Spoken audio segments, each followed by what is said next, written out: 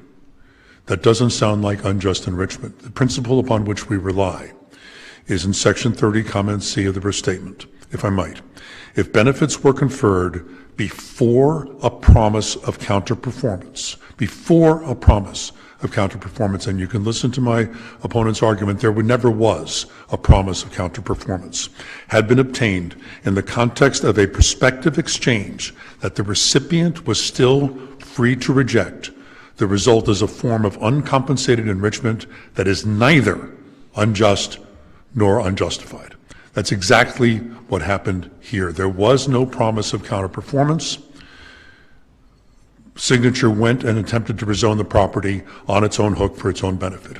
Very briefly on damages, you heard no response in my opponent's argument to our reliance on the third DCA Alvarez decision and the proposition that Leggett couldn't close without a huge cash infusion, and if he'd gotten that huge cash infusion, his share of it could have been as little as 25%, yet he recovered the entire value that the jury awarded. On prejudgment interest, there's no out-of-pocket loss. There's no loss at all. What was awarded by the jury was the supposed benefit, and they can't really have it both ways. They claim they conferred a benefit, and they're entitled to recover the amount of that benefit as determined by the jury, and yet want a date of unknown provenance to calculate prejudgment interest. There's neither a loss nor a fixed date. There's no invited error here. The trial court was entirely correct, and I'll note the cross-appeal does not argue that the trial court was wrong in not instructing the jury to fix a date of loss, and the reason is there was no date of loss to be fixed and no basis for an award of prejudgment interest. Thank you. All right, thank you both very much for a very well-briefed and well-argued appeal. It's time the court stands in recess. All right.